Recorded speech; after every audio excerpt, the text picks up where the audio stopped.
Assalamualaikum warahmatullahi wabarakatuh. Waalaikumsalam warahmatullahi wabarakatuh. Bismillahirrahmanirrahim. Alhamdulillah.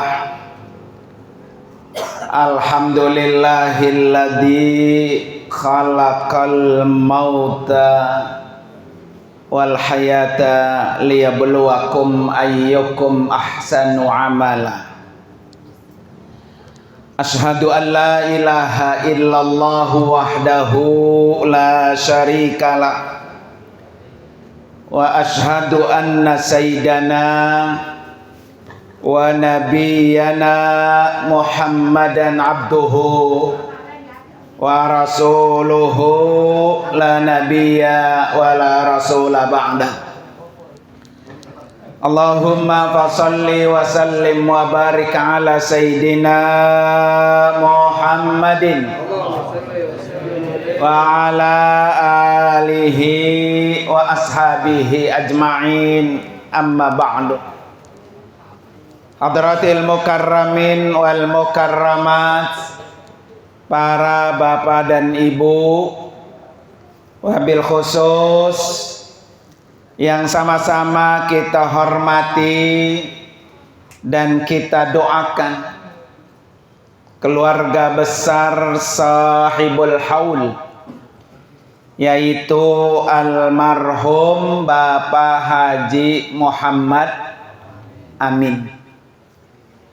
Kita doakan almarhum yang di alam kubur, Allah ampuni dosa-dosanya, Allah angkat derajatnya, Allah angkat siksaan kuburnya, dan Allah tempatkan kuburnya taman-taman surga.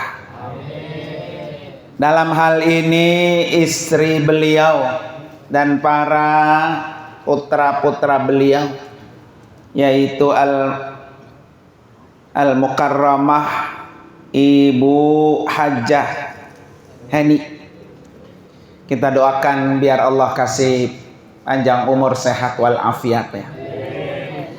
Yang juga sama-sama kita hormati guru kita Al-Mukarram Bapak Ustadz Haji M. Harir Rasyadi MA yang tadi datang bersama saya.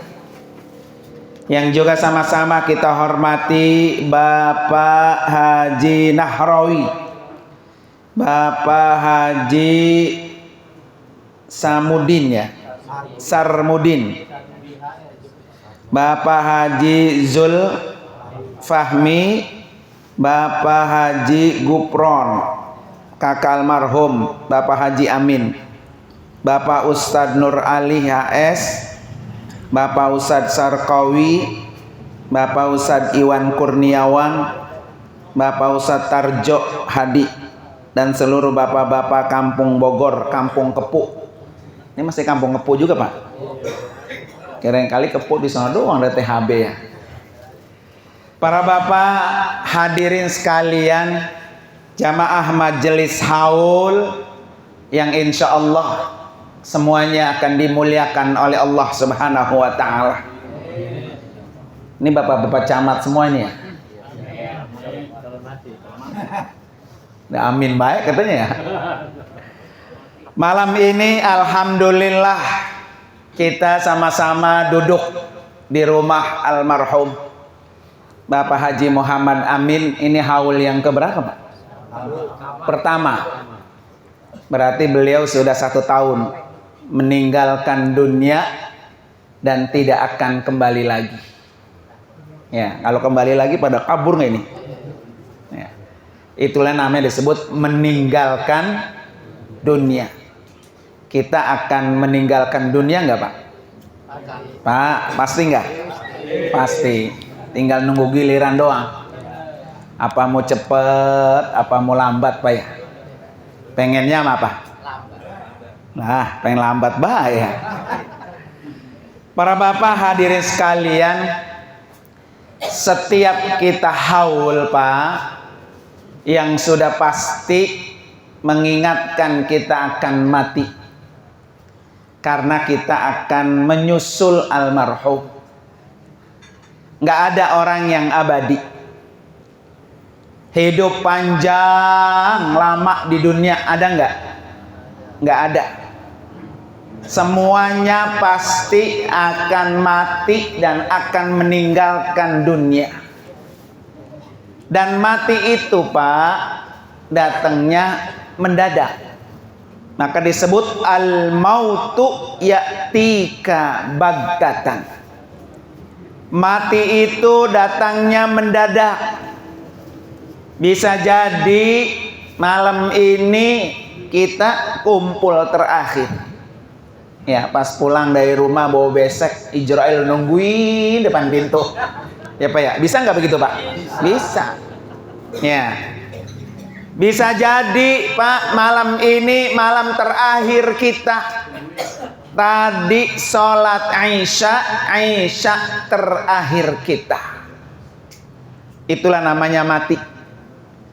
Dan saya yakin ini Pak, semua yang hadir kalau ditanya mau nggak mati, jawabannya sama. Mau? Nggak mau mati Pak ya. Kenapa nggak mau mati? Satu, karena banyak dosa, makanya masih takut. Coba ya. Yang kedua, karena belum banyak bekalnya. Makanya akhirnya takut sama pulang kampung. Ini ada nggak kalau lebaran mudik? Orang asli Bogor semua ini Pak. Ya. Orang kalau lebaran Pak mudik ke kampung, kalau modalnya 1 juta 2 juta berani nggak? Kagak. Gua nggak mudik, ngapa? Nggak punya duit, bekalnya kurang. Itu mudik yang ke kampung Pak, yang ditanya 1-2 orang, bawaannya oleh-oleh dikit-dikit. Tapi ini mudik pulang kampung yang kagak balik lagi, yaitu ke alam kubur. Yang pertanyaannya brodom. Kenal brodom Pak? Ya, makanya kalau ditanya mau mati, kagak. Karena bekalnya belum apa? Siap. Nah, malam ini Pak ya. Malam ini kita dikasih nasihat oleh almarhum Bapak Haji Muhammad Amin. Supaya kita kayak beliau tuh Pak. Ya. Kalau nanti yang hadir nih dinasehatin oleh almarhum, terus ngikutin nasihat almarhum, maka almarhum di alam kubur ngalir tuh pahalanya. Karena kebaikannya diikutin. Apa nasihat almarhum Pak? Ini saya kasih satu aja nih Pak ya, nasihat beliau. Beliau itu Pak, orang yang rajin sholat. Sholatnya awal waktu lagi Pak. Sholatnya juga berjamaah. Udah rajin awal waktu berjamaah. Orang Pak kalau urusan sholatnya beres, yang lain ikut beres udah. Beres sudah. Ya. Makanya kata Nabi apa? Awalu ma yuhasabu yaumal qiyamah as-sholat. Yang pertama kali ditanya kamu nanti pada hari kiamat adalah sholat. Kalau sholatnya beres, sholatnya rapi, sholatnya nggak pernah ditinggal, amal lain ikut beres. Bapak nggak ditanya udah umroh apa belum, malaikat belum. Bapak ditanya udah haji apa belum, belum. Ya, tapi yang ditanya pertama apa? Sholat. Makanya almarhum Pak, karena sholatnya beres, kita yakin semua amal lain beres. Nih, coba kita lihat Pak. Apa pesan Nabi? Ketika Nabi ditanya, ayyul a'mal afdalu ya Rasulullah? Amal yang paling utama, amal yang paling bagus, itu apa ya Rasulullah? Nabi ditanya. Kata Nabi apa? As-salatu ala waktiha. Yaitu sholat awal waktu. Itu amal yang paling afdol. Ya. Nih bapak-bapak saya tanya nih. Pak, Bapak kalau saya ajak ke mall, terus kata saya begini, lu pilih dah tuh, terserah, lu memilih apa, silakan bebas. Kira-kira Bapak kalau suruh masuk ke mall, ada sepatu yang 200.000 sama yang 2 juta satu sepatu, milih yang mana tuh? Oh, milih yang bagus ya. Itu baru urusan dunia, Pak. Makanya almarhum ini, Pak, melakukan ibadah yang terbaik, yaitu sholat tepat waktu. Nah, ini yang kudu kita ikutin, Pak. Allahu Akbar, Allahu Akbar, baru ke azan. Gitu, Pak ya. Pas sudah jalan, Allahu Akbar, baru juga koma. Terus begitu, Pak. Ya, padahal dia nggak tahu tuh di fase itu belum tentu tuh pas banget dia kesetrum situ ya, mati pisan. Nah, apa ya, Israel datang, Pak ya. Mana belum sholat, mana udah masuk waktu sholat, Pak ya. Jadi almarhum, Pak, selama hidupnya ngerjain amal yang paling utama. Jadi yang lain mah, Pak, di nomor 2 dah, terserah ntar belakangan tuh, Mak. Yang penting sholat duluan, ya Pak ya. Yang kedua, Pak, almarhum ini kalau sholatnya berjamaah, udah di awal waktu berjamaah. Apa nih, Pak, keuntungan orang berjamaah? 1, dapat pahalanya 27 kali lipat. Yang kedua, orang yang sholatnya berjamaah, Pak, pas keluar dari rumah dihitung tuh langkahnya, 1 langkah, 1 langkah, 1 langkah, sampai ke tempat sholat, Pak. 1 langkah itu mengangkat derajat. 1 langkah, Pak, mengangkat derajat. Jadi kalau pengen derajat kita diangkat, Pak, oleh Allah, maka langkahkan kaki kita menuju ke tempat apa? Sholat. Dah beres, Pak. Jadi kalau Allah sudah angkat, Pak, nggak ada siapapun yang mencegal tuh, menundukkan, nggak ada yang mampu. Dan itu Allah angkat ketika kita berangkat dari mana tuh? Dari rumah. Selangkah 1 derajat, selangkah 1 derajat.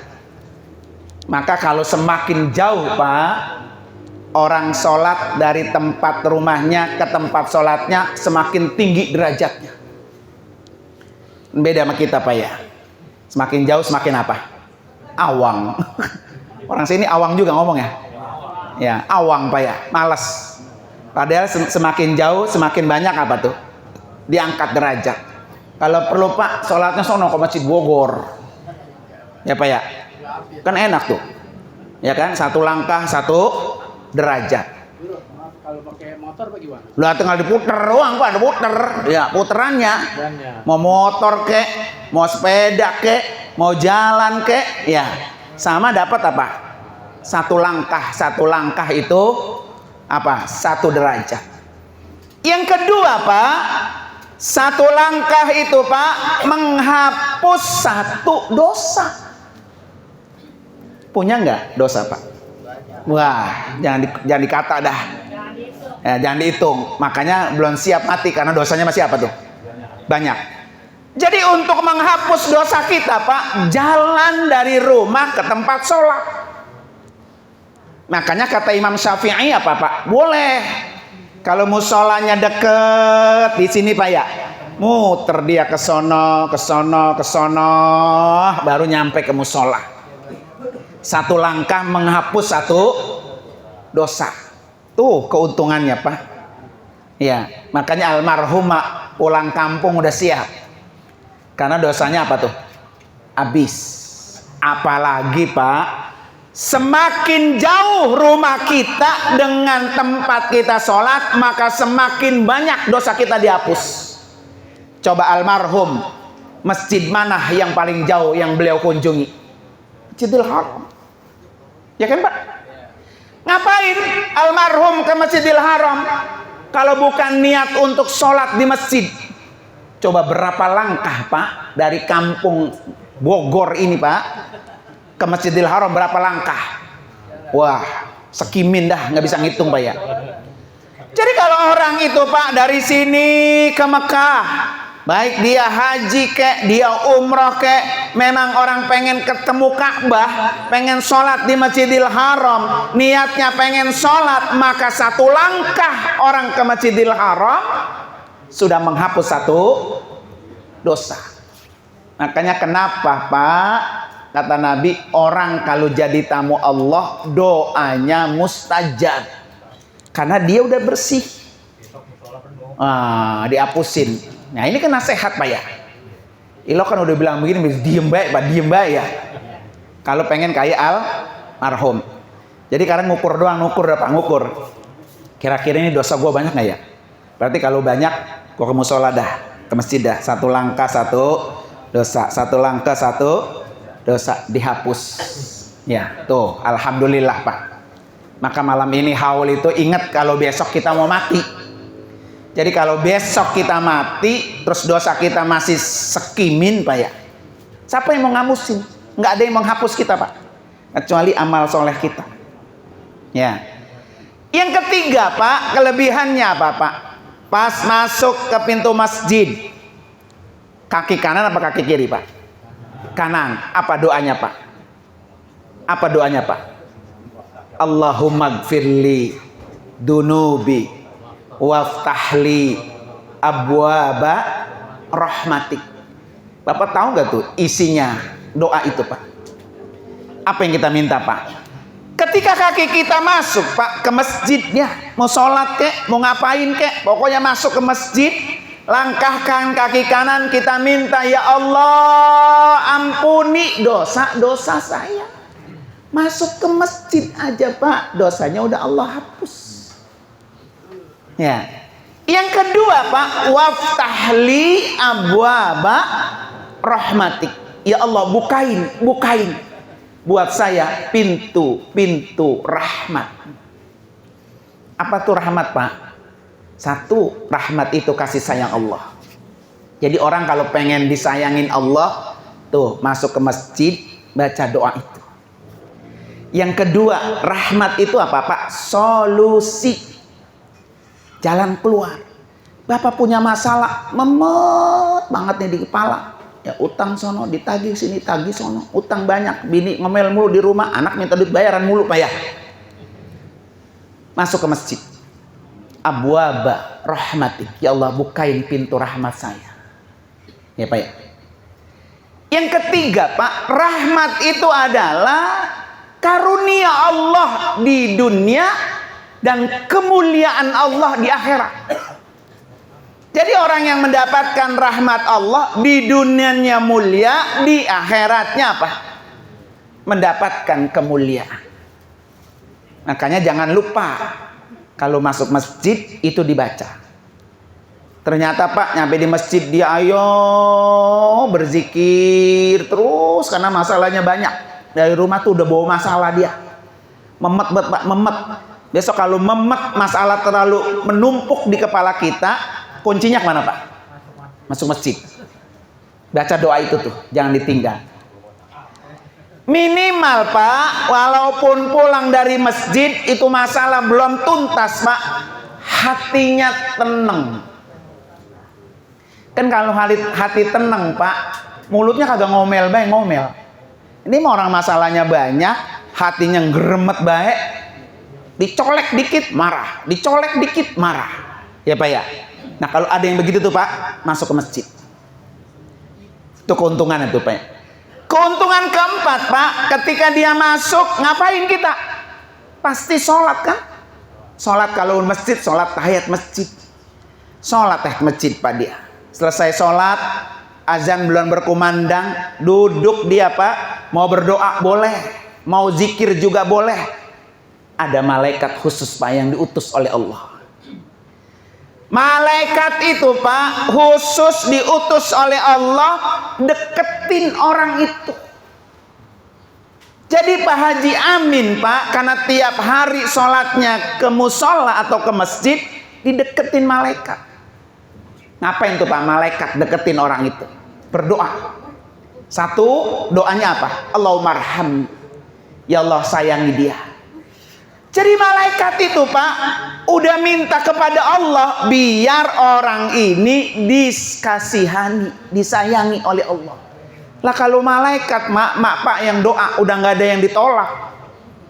Kecuali Bapak kalau minta doa sama saya, bisa jadi ditolak, bisa jadi juga kagak. Tapi kalau malaikat yang doain Pak, maka doa malaikat pasti apa? Mustajab. Jadi orang yang ke masjid itu Pak, didoain sama malaikat. Yang kedua kata malaikat, terimalah taubat orang ini ya Allah. Ya. Jadi karena kita Pak banyak dosa, pasti yang kita minta, ya Allah ampuni dosa saya, ya Allah ampuni dosa saya. Kan tadi Allah maghfirli dunubi gitu kan, Allah maghfirli dunubi. Maka didoakan oleh malaikat, ya Allah terima taubat orang ini, ya Allah terima taubat orang ini. Ya, tuh alhamdulillah. Gimana nggak habis tuh Pak? Itu baru sholat jalan ke masjid, udah habis dosa kita.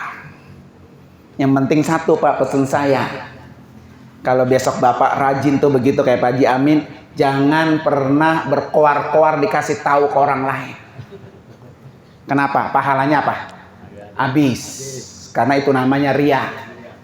Baru gak sholat 2 hari ke musola, lu ke musola orang kayak gua nih, begitu Pak ya. Jangan dikasih tahu orang lain. Urusan kita sama Allah. Udah. Begitu Pak. Tuh, satu. Baru urusan apa tuh? Sholat.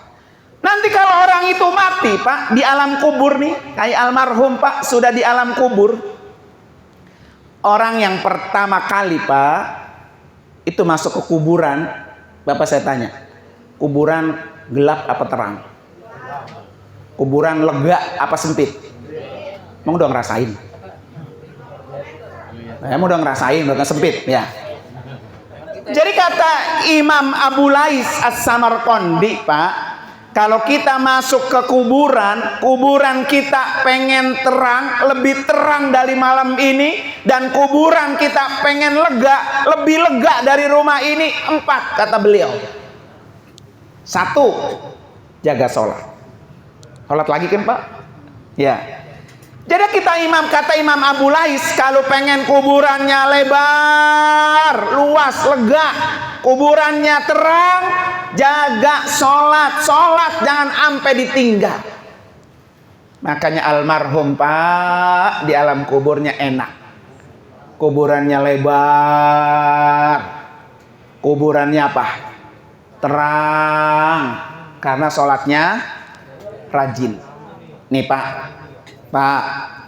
kalau mau disiksa, ini kalau kita masuk ke kuburan Pak, coba saya tanya Bapak nih, kalau masuk ke kuburan, seandainya ini jenazah disiksa Pak, bagian apa dulu yang disiksa? Palakah, tangankah, perutkah, apa kaki? Oh, badan. Ya badan kan panjang Mak. Ya. Jadi kalau orang itu mau disiksa Pak, yang pertama kali disiksa bagian kepala. Catok Pak. Nah, catok Pak. Caplok sama ular tuh. Ya. Bapak pernah nggak ngeliat film azab kubur? Jadi orang itu Pak kalau disiksa, ini ada ular gede atau digedigin gitu Pak ya. Yang pertama kali digedigin tuh pala. Palanya gede, goplak, hancur, berdarah-darah. Nyatu lagi. Ya Pak ya. Entar udah nyatu, dicaplok sama ular, berdarah-darah, jerit-jerit, nyatu lagi, bagus lagi. Terus begitu Pak. Tapi kalau orang itu rajin sholat Pak, nih kata sholat, jangan. Sholat itu akan berdiri di kepala kita Pak. Dia akan membela habis-habisan. Coba sekali-kali engkau deketin pala orang ini, saya yang akan melindungi kata sholat. Karena orang ini rajin sholat, maka kepalanya selamat dari azab kubur. Tuh, besok kalau ada anak kita, bini kita yang ninggalin sholat, mampus nanti pala lu digedigin loh. Gitu Pak ya. Siapa yang mau belain pala lu digedigin? Di kuburan jejeritan. Nah, ada orang denger, Pak? Nggak ada yang denger, Pak. Nggak ada yang denger, Pak. Kita di kuburan nih, kita digedigin, jejeritan, apa kayak gitu sakitnya. Nggak ada satu pun denger, kecuali binatang. Ayam tuh kadang-kadang di kuburan lagi diem aja gitu, Pak, ayam, Pak. Dia ngeliat ya. Di kuburan lagi diapain tuh? Lagi digedigin. Makanya yang menyelamatkan kepala kita adalah apa? Kepala. Maka orang, Pak, kalau dia sholat kepalanya bagus. Tapi orang kalau ninggalin sholat kepalanya apa? Buntung. Jadi orang yang sering ninggalin sholat sama dengan orang nggak punya kepala. Ya, memedi kepala buntung tuh, Pak. Ya, orang yang sering ninggalin sholat sama dengan memedi kepala apa? Buntung. Tuh. Yang kedua, kalau palanya udah selamat, Pak, dia pindah ke sebelah kanan nih, Pak. Sebelah kanan dia mau siksa. Kalau disiksa sebelah kanan, Pak, sebelah kanan ini, Pak, dilindungi oleh apa, Pak? Puasa. Jadi kalau dia rajin puasanya, Pak, Ramadannya hatam. Masih ada yang punya utang Ramadan bulan puasa kemarin. Nah, kalau masih punya tuh siap-siap tuh kalau mati sebelah kanannya diapain tuh? Digedigin, Pak. Ya. Jadi kalau sebelah kanan mau disiksa, Pak, kata puasa jangan orang ini rajin puasa. Selamat, Pak.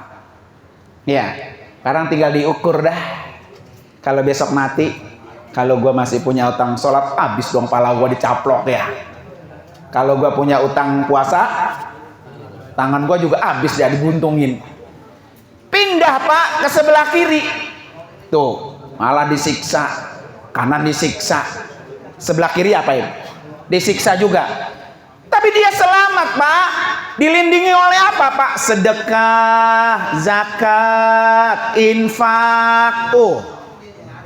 Orang yang rajin zakat, rajin sedekah, rajin infak, maka orang itu dijagain bagian kirinya. Maka jadi orang kalau diajak infak sedekah jangan bol kuning buntut.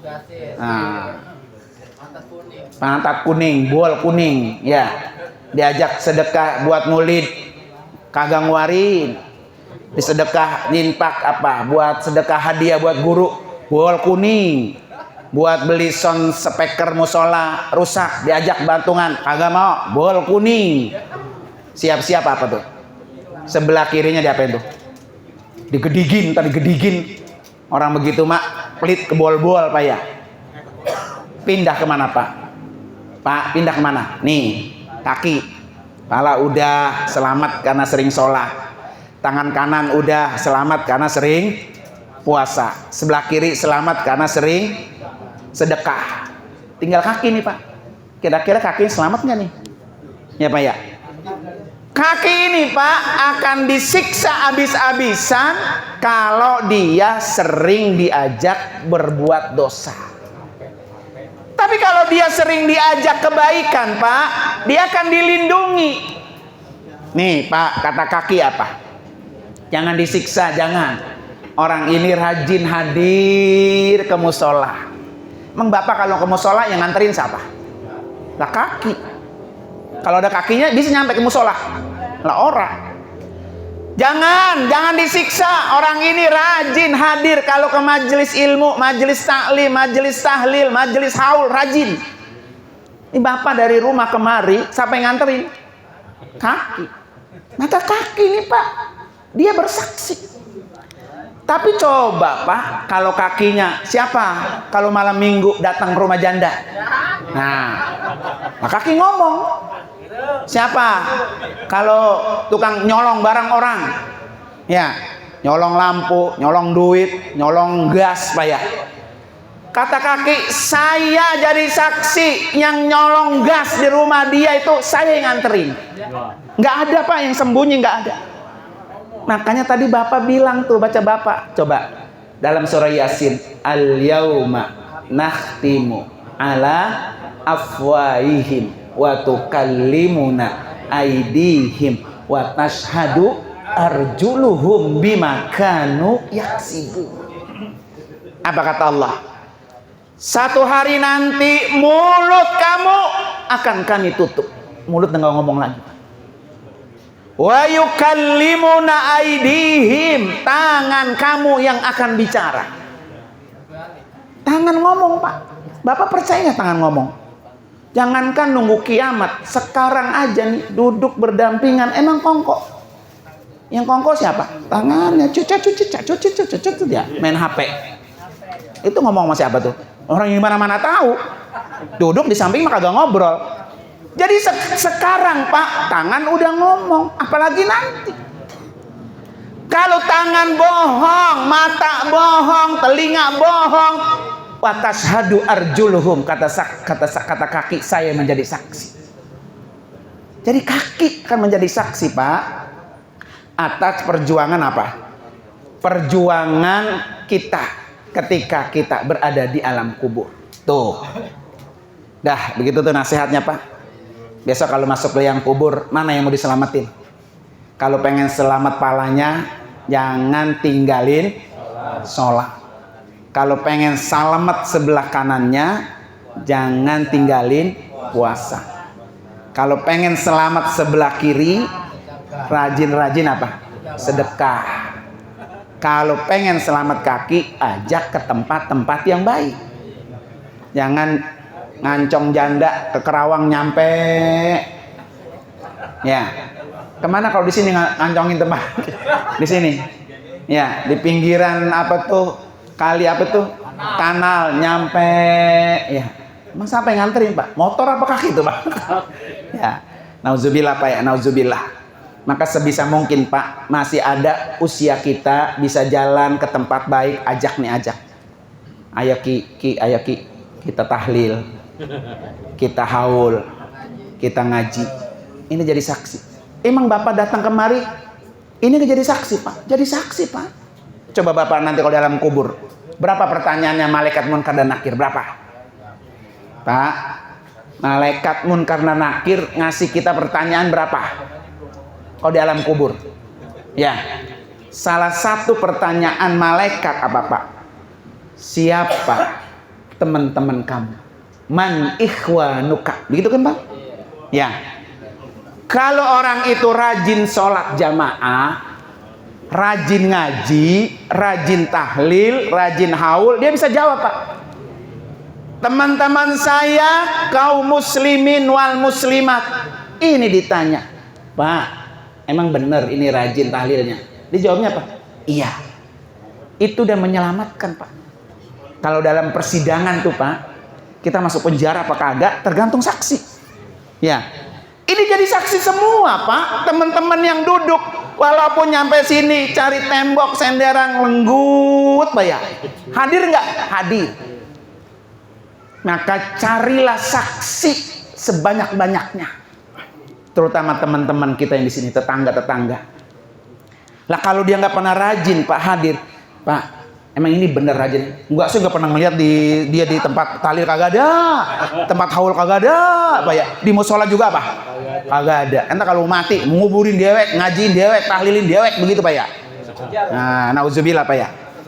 Nah, makanya duduknya kita bersama di majelis kayak gini, ini menjadi saksi di hadapan Allah buat kita. Tadi kan 4, Pak, yang nyelamatin apa tuh? Sisa kubur. 1, jaga sholat. 2, sedekah.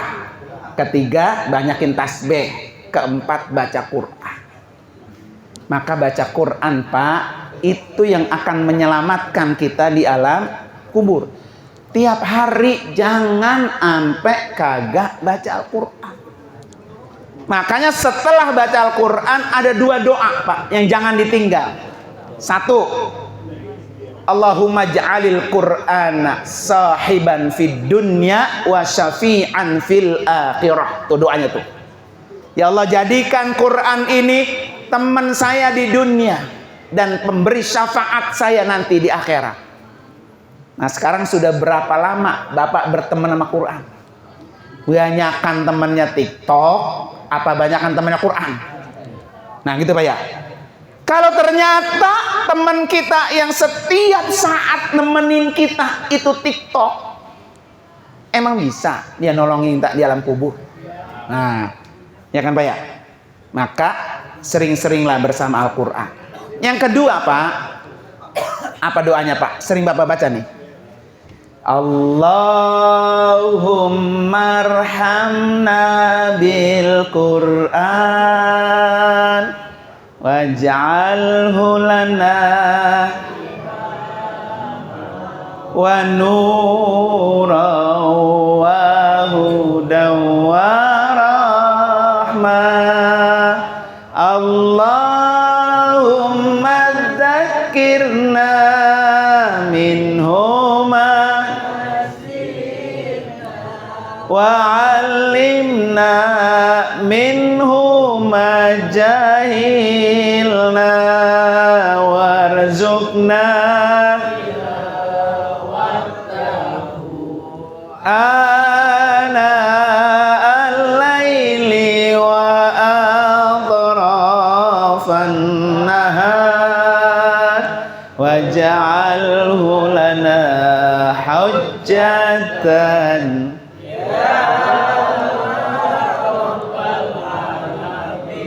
Tuh doanya jangan ditinggal Pak. Apa yang kita minta? Ya Allah, jadikan Al-Quran itu hudan, petunjuk. Jadikan Al-Quran itu cahaya. Jadi Al-Quran itu Pak akan nerangin kuburan kita saat kita berada di alam kubur. Yang nerangin kita siapa? Quran. Kalau Qurannya sering kita baca. Ini Quran di lemari bebuluk Pak. Batin disentuh Pak ya. Paling-paling ketemu Ramadan masih alhamdulillah. Ramadan ketemu masih dipegang tuh Quran. Ya. Dan yang keempat apa Pak? Sholawat. Dah. Kalau sholawatnya beres, Masya Allah, Nabi akan nemuin kita Pak di alam kubur. Ya, Bapak percaya nggak? Kalau orang ini rajin baca sholawatnya tiap hari 1000, tiap hari 1000 Pak, 1000 Pak, 1000 tiap hari Pak. Nanti pas mati, Nabi yang jemput kita di alam kubur. Ini ya Allah, umat saya yang sering menyebut nama saya akan dibantu oleh Nabi Pak. Ya, jadi kalau kita udah punya celengan Pak, celengan kulhu ada, celengan tahlil ada, celengan tasbih ada, celengan Quran ada, celengan sholat ada, celengan sedekah ada. Nanti kita mati Pak, mau ditahlilin kayak sama yang hidup, mau kagak kayak, gak apa-apa. Yang penting kita sudah punya apa? Celengan. Dari sekian banyak tuh celengan yang saya sebut, celengan mana yang Bapak gampang? Guru, saya mah kayaknya gampang sholawat aja. Udah sholawat gepek, nggak apa-apa. Nih Bapak dari rumah kemari mulutnya klenyom baca apa? Sholawat, nggak apa-apa. Bapak dari rumah jalan ke tempat kerja, kalau kerjanya umpamanya di Cibitung, kerja mah di Jakarta, coba berapa ribu dari rumah ke Jakarta bersolawat? Nggak apa-apa itu, nggak apa-apa. Ya, semuanya itu nggak ada yang sia-sia. Yang kita bisa kita baca. Ya, kali Quran mak punya wudhu dulu, duduk serius ngadep kiblat begitu Pak ya, rapi. Sholawat mah nggak Pak, nggak perlu. Dia mah pokoknya mau jalan kek, mau sambil dagang kek, mau sambil macul kek, boleh Pak sholawat. Yang penting kita targetkin minimal sehari 100 minimal Pak. Siapa lagi Pak kalau bukan celengan kita? Siapa? Ya Pak ya. Apalagi kalau nih Pak, kalau nih ya, ada 10 zikir Pak, tiap habis subuh, tiap habis maghrib, jangan ditinggal. Kalau itu dibaca Pak, satu, bikin tenang orang itu. Mau utangnya banyak, tenang aja Pak, tenang hati kita, rasanya kagak kayak kegencet-gencet gitu. Yang kedua, akan Allah mudahkan segala urusannya. Apa Pak? Satu, istighfar. Astagfirullahalazim alladzi la ilaha illa huwal hayyul qayyum wa atubu sehari 100. Yang kedua Fatihah. Yang ketiga surah Qul huwallahu ahad. Yang ganti surah Al-Falaq, surah An-Nas, surah Al-Baqarah, ayat kursi, Pak, jangan ditinggal tiap habis sholat. Ya, ayat kursi, 2 ayat terakhir surah Al-Baqarah. Kemudian yang berikutnya apa? Sholawat, jangan pernah ditinggal. Setiap hari. Itu akan bikin hati kita itu tenang. Ya, yang penting kan tenang, Pak. Ya, ini saya pulang marah-marah, saya pulang ngomel. Karena hatinya itu, Pak, diselimuti oleh amarah. Tapi bukan diselimuti oleh cahaya zikir. Jadi ada 10 zikir yang jangan sampai kita tinggal. Kalau surah, Pak, supaya selamat azab kuburnya, surah apa, Pak? Tabarak, Al-Muluk. Baca tuh habis subuh. Atau terserah mau baca kapan aja. Yang penting tiap hari Al-Muluk jangan diapain, ditinggal. Buat celengan kita, Pak, celengan kita. Nah, almarhum Pak udah tenang dia, Mak. Celengan sholatnya udah bagus. Kita mah belum bisa kayak almarhum sholat 5 waktu awal waktu, sholat 5 waktu berjamaah, belum bisa. Maka kalau kita belum bisa yang kayak almarhum, yang kita bisa itu yang kita gepek. Kalau nggak gepek noyodin, kenal noyodin, Pak? Ya, ayo kita tutup majelis ini dengan kita bersolat bersama. Sallallahu ala Muhammad, sallallahu alaihi wasallam, sallallahu ala Muhammad, sallallahu alaihi wasallam, sallallahu ala Muhammad, sallallahu alaihi wasallam, sallallahu ala Muhammad, sallallahu alaihi wasallam. Satu lagi, Pak. Sallallahu ala Muhammad, sallallahu alaihi wasallam, sallallahu ala Muhammad, sallallahu alaihi wasallam. Itu begitu gampang, Pak. Cuma sallallahu ala Muhammad, sallallahu ala Muhammad doang. Ya, gepek aja gepek. Terutama kalau Bapak mau tidur. Bapak kalau mau tidur yang dipegang sholawat apa TikTok? HP dulu, Pak, ya. Pokoknya nemenin kita tidur, baca sholawat sebanyak-banyaknya. Sambil niat begini, Pak, sambil niat. Ya Allah, dengan sholawat ini pertemukan saya dengan Rasulullah. Yarin Bapak belum datang sono ke makamnya, tapi udah datang bertemu melalui apa? Mimpi. Nabi itu, Pak, nggak bisa ditipu sama setan. Jadi Bapak kalau ketemu Nabi, tidur ngimpi ketemu Nabi, benar. Tapi orang-orang yang ketemu Nabi pasti orang pilihan kekasihnya Nabi. Makanya terus dia mau tidur, ya Allah, pertemukan saya dengan Rasulullah, pertemukan saya dengan Nabi, pertemukan saya dengan Nabi. Syukur-syukur Bapak dipertemukan, ayo sono berangkat ziarah ke makamnya. Itu juga sama, bertemu juga dengan Nabi. Ya, udah, Pak, matiin. Ya, jadi Bapak Ibu sekalian,